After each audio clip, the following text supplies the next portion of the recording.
Hello दोस्तों, कैसे हैं आप सब लोग। मेरा नाम ऋचा चौरसिया है और आज मैं आप लोगों के साथ एक कहानी शेयर करने वाली हूँ।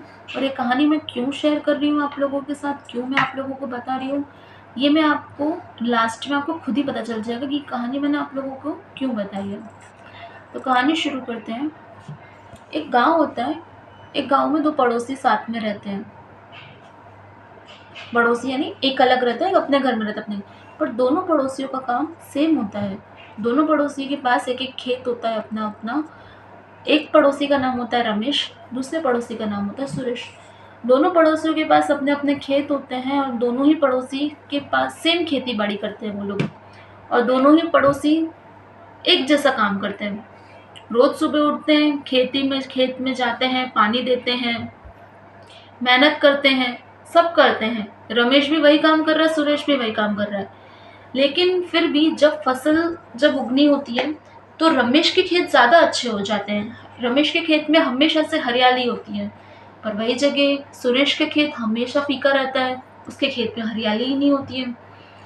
अब सुरेश को मन में आया कि यार मैं इतनी मेहनत करता हूँ तो मैं भी उसी के जैसा काम कर रहा हूँ, मैं भी वही चीज़ कर रहा हूँ, तो मुझे क्यों नहीं वो चीज़ें मिल रही है। उसका खेत हमेशा हरियाली रहता है, क्यों मेरे खेत में हरियाली नहीं है। मैं भी वही सेम मेहनत कर रहा हूँ, वो जितना पानी डालता है मैं भी उतना ही पानी डाल रहा हूँ, सब चीज़ सेम होने के बावजूद भी क्यों मेरे खेत में हरियाली नहीं है। अब उसे वो सवाल होता है मन में। अब उसने सोचा कि लाओ मैं रमेश से पूछूं कि भाई तू ऐसा क्या करता है कि जो तेरे खेत में इतनी हरियाली है, मेरे खेत में क्यों नहीं। तो वो गया रमेश के पास। उसने रमेश से पूछा कि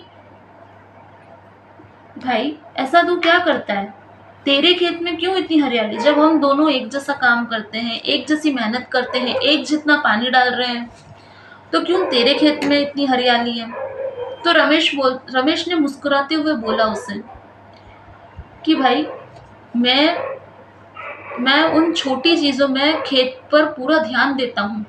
मैं खेत के अंदर छोटी सी घास भी उगती है ना, तो मैं उसे तुरंत ही निकाल देता हूँ। पर वही जगह सुरेश तुम उस घास को नज़रअंदाज कर देते हो, जिस वजह से घास तुम्हारे खेत को कमज़ोर कर देती है और तुम्हारी खेत में हरियाली नहीं होती है।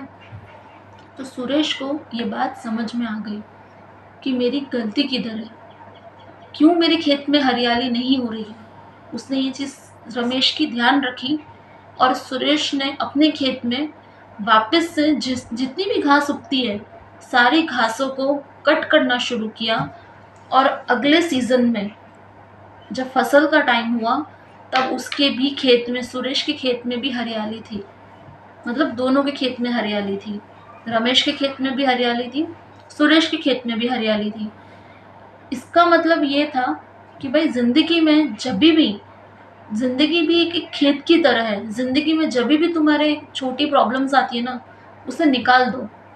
तुम उसे अवॉइड करोगे, उसे तुम जितना भी नज़रअंदाज करोगे ना, वो प्रॉब्लम्स तुम्हारी लाइफ में बढ़ती ही जाएगी। और वो प्रॉब्लम्स है ना, एक वक्त के बाद है ना, वो प्रॉब्लम्स है ना, तुम्हारे गुस्से में, तुम्हारे ईगो, तुम्हारे आलसपन में, वो तुम्हें सब टेंशन्स देती है। वो प्रॉब्लम्स छोटी छोटी तकलीफें होती है लाइफ में, बट वो कई बार बहुत बड़ा रूप ले लेती है अपनी लाइफ में। इसीलिए मेरा ये स्टोरी आप लोगों तक पहुंचाने का यही मतलब था कि अपनी लाइफ में से जो भी छोटी प्रॉब्लम्स भी होती है ना, उसे निकाल दिया करो। उसे एक वक्त तक रखना मतलब बेफिजूल है। अपनी लाइफ में से उन प्रॉब्लम्स को निकाल देना चाहिए। Thank you.